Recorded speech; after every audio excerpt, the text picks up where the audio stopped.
Bonjour à tous, alors j'espère que vous allez bien. Alors quand je dis ça, j'espère que vous allez bien, c'est pas une simple posture, on va dire, une phrase pour faire joli, hein. Je viens de passer 2 jours et demi avec plus de 39 de fièvre. Ça fait pas du bien, et par chance, et c'est vraiment par chance, et ben il pleuvait.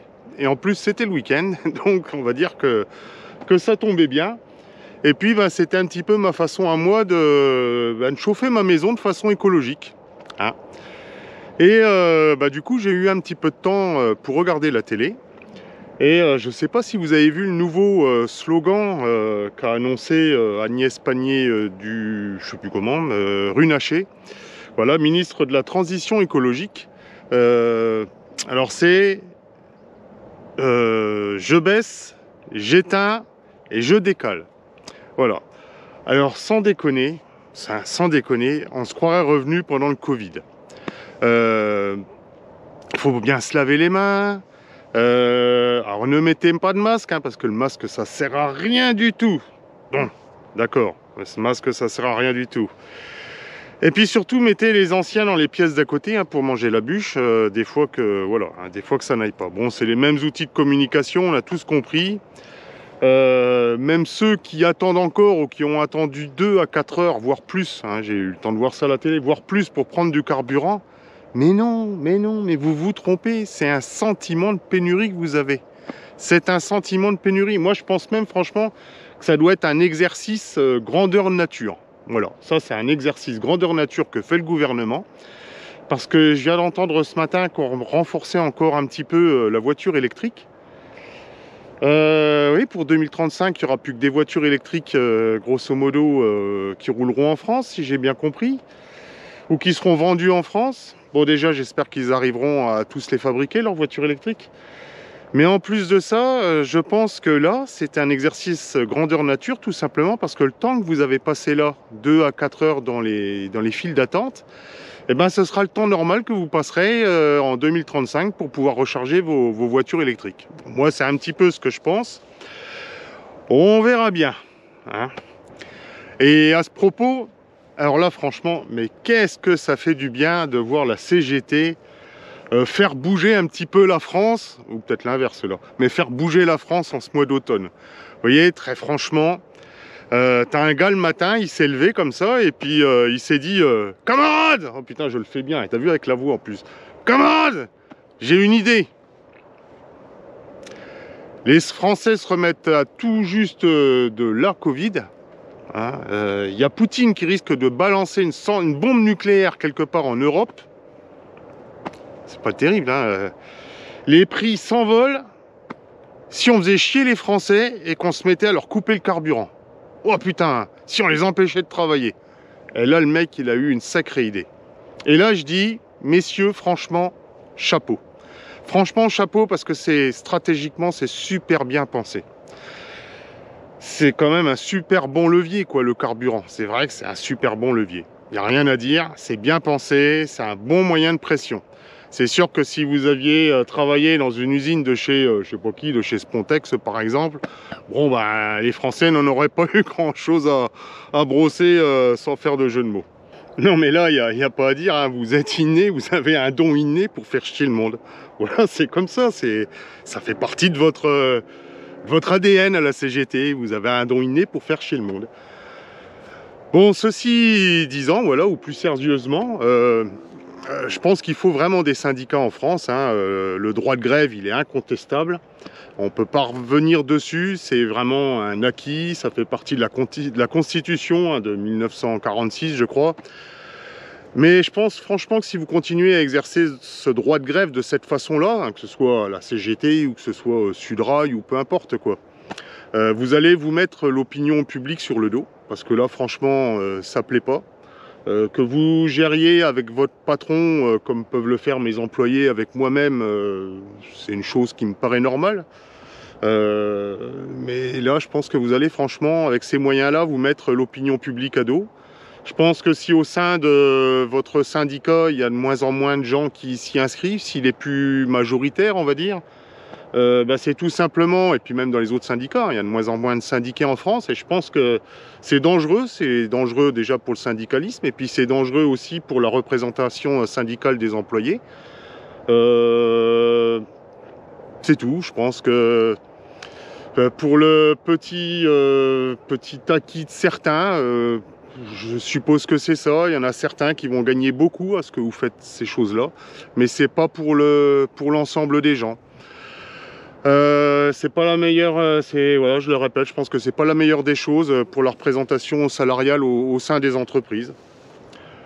Et puis et puis voilà quoi, ça a donné un petit peu d'animation en France, et puis je crois que c'est pas fini. Voilà. Et puis à part ça, écoutez, je crois que c'est parti pour la 98e vidéo de Antoine, agriculteur en Champagne. Allez hop, en avant. Commande. Oh putain. Donc avant de vous montrer la vidéo sur la préparation au disco mulch pour le semis de blé, le semis d'escourgeon Faro à 320 grains derrière blé, et puis si j'ai le temps, je vous mettrai le semis aussi. Je vais vous montrer le colza au même endroit grosso modo de l'avant dernière vidéo, je crois. Hein, vous voyez, il était vraiment petit la dernière fois. Bon voilà, il est très beau. On voit que les altises ont fait du boulot, hein. Il y a des trous. Alors j'ai pas traité contre les adultes grosses altises parce que il y en avait très peu, mais souvent on va dire, hein, dans les pièges. Alors mon piège n'est pas là. C'est tout. Je vais essayer de traiter les larves un peu plus tard, et puis du coup je vais attendre les larves du charançon du bourgeon terminal. J'ai commandé un produit qu'on peut avoir uniquement sur commande. Je ne connais pas le nom ni la matière active, mais qui fonctionne, puisque la Boravic était un produit qui fonctionnait sur les grosses altises. Il ne peut plus être vendu déjà. Celui qu'on n'a pas en stock, il ne peut plus en avoir. Et en plus, la fin d'utilisation, c'est le 31 octobre. Donc c'est pour bientôt.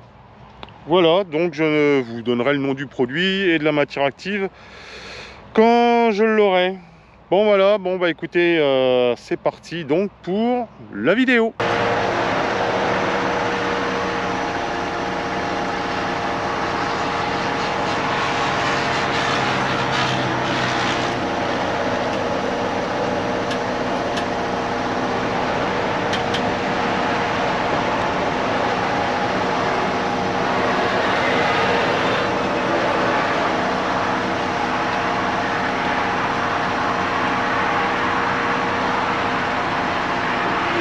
Bonjour à tous, alors j'espère que vous allez bien. Alors aujourd'hui on est le 4 octobre, il est 10h30 et je prépare pour semer mon escourgeon KWS Faro. Donc une orge d'hiver dans ma parcelle de blé où depuis quelques temps il n'y a plus, et on voit le peu de relevé, vous voyez, depuis la moisson. Leur pousse de blé, donc on voit bien le grain, donc il ne repoussera pas normalement après. J'ai cherché au sol, il n'y a vraiment pas, il n'y a plus de grains non germés, donc je ne suis pas en train de les renterrer parce que je prépare ici au disco mulch. J'aurais pu semer en direct, hein, la parcelle paraît bien pour semer en direct, mais malheureusement, je reviendrai après sur le travail du disco mulch. Malheureusement, c'est une parcelle qui a été déjà fortement touchée par les sangliers depuis 2 ans, déjà dans les pois qui précédaient. Donc vous voyez là où les sangliers sont passés, ici il y a quelques petits trous. On en distingue quelques autres, mais je vais aller dans un qui vient de se faire. Vous allez voir la profondeur, hein, je ne peux plus semer comme ça. Voilà, je ne sais pas si vous voyez. Ça fait, je vais descendre dedans, voilà. Je sais pas si ça peut jouer, voilà. Si je me mets au fond, il y a facile 30 cm. Donc cette année, j'ai décidé pour repréparer, comme il n'y a rien eu du tout, hein, depuis la moisson. J'ai même pas eu le temps de broyer les étoules, il aurait fallu que je les broie, mais bon, j'ai pas du tout eu le temps. Donc c'est tout, je passe avec le disque mulch. Et alors pourquoi je passe avec cet outil? Ben simplement parce que je vais essayer de reniveler. Alors là je passe une première fois, est-ce que je passerai une deuxième fois un peu en travers? Je ne sais pas du tout, je viendrai essayer avec le semoir déjà là-dessus pour voir. Si ça va pas, je repasserai un coup. Donc je ne vais pas très profond, hein, on va aller en bordure. Vous voyez, je gratte à 4-5 cm à peu près. Et je pense que j'ai eu raison de ne pas déchaumer cet été, tout simplement qu'on a des terres ici, c'est des terres extrêmement légères. La roche-mère est à 25-27 cm. Enfin, un roche-mère composé de craie. Et vous voyez la terre déjà juste en un seul passage, sachant que ça faisait la 3e année où j'étais en semi-direct. Et donc en un seul passage, il y a déjà beaucoup de terre fine. C'est à peu près égalisé. Mais j'essaierai quand même pour que la profondeur de semis avec le horche soit correcte. Et puis voilà. Bon, bah écoutez, je vais essayer de faire quelques petites vues si j'y pense avec le disco mulch. Alors bon, pour ceux qui connaissent pas le disco mulch, je pense que je vous l'ai présenté au printemps déjà, mais je vais vous remontrer. C'est ce qu'on appelle un déchaumeur DDI, donc déchaumeur à disque indépendant. Vous voyez, chaque disque sont des disques crénelés qui, d'après le constructeur, s'usent de façon homogène, c'est-à-dire que le creux ici sera toujours aussi profond quelle que soit la vie du disque. Même si un jour il est usé jusque là, il y aura toujours la même profondeur de creux. Donc sur ce qu'on appelle vulgairement des queues de cochon et des gros roulements qui soutiennent le disque. Donc 2 rangées, une dans un sens, une dans l'autre, une qui va gratter le sol, vous voyez, vers la gauche de l'outil, hein, dans le sens d'avancement. Je vous mettrai en l'autre sens, vous comprendrez mieux. Voilà, qui bascule vers la gauche, et l'arrière qui bascule vers la droite, ce qui fait qu'il y a la totalité de la surface qui est normalement travaillée. Donc la profondeur, on la règle tout simplement avec tous ces jeux de petites cales, et puis les trous. Plus on met la cale haute, plus le rouleau qui est ici remonte. Et plus le rouleau remonte, plus les disques descendent. Plus la profondeur, bien sûr, des bras de relevage. Alors la profondeur des bras de relevage, c'est un petit peu spécifique là-dessus. On regarde le comportement de l'outil à l'arrière. Si l'outil est bien en axe, ça veut dire que la profondeur devant est bonne. Si on a tendance à aller sur la droite, faut remonter un petit peu l'outil. Si on a tendance à aller sur la gauche, il faut baisser un petit peu jusqu'à temps qu'il soit bien en axe quand on est à plat.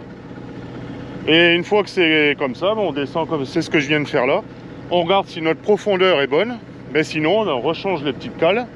Une fois qu'on a rechangé les cales, forcément, l'outil va aller à l'arrière un petit peu plus profond. On essaye devant de rejouer s'il faut redescendre ou pas, de le remettre dans l'axe. Et une fois qu'il est dans l'axe, on peut faire la parcelle entière. Normalement, c'est tout bon. Bon, je dois avouer que c'est pas très simple au départ à régler quand on connaît pas. Une fois qu'on sait, on perd un petit peu moins de temps. Bon, j'aurais peut-être pu faucher un tout petit peu plus bas. Hein, vous voyez, il y a quand même des repousses, donc c'est quand même utile, hein, ce que je vais déchaumer. Là, ça va, j'espère, pardon, là je bégaye, ou je bagouille. J'espère que le travail que je fais là va supprimer les herbes. D'habitude, je travaillais au glyphosate, mais comme cet été, il a fait extrêmement sec chez nous, voilà seulement que ça repousse depuis, on va dire, 15 jours, 3 semaines, quoi. Donc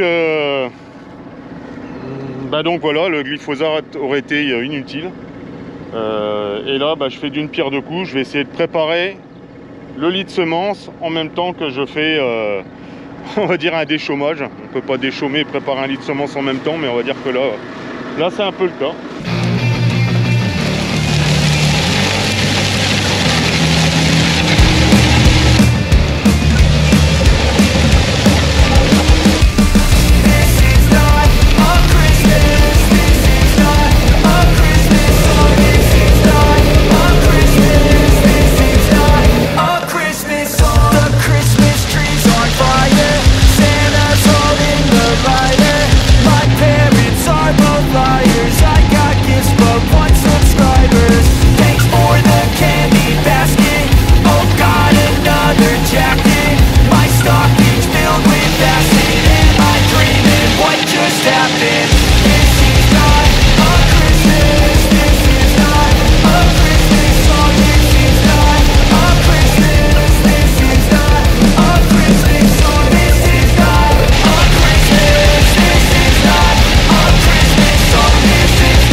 just a boy.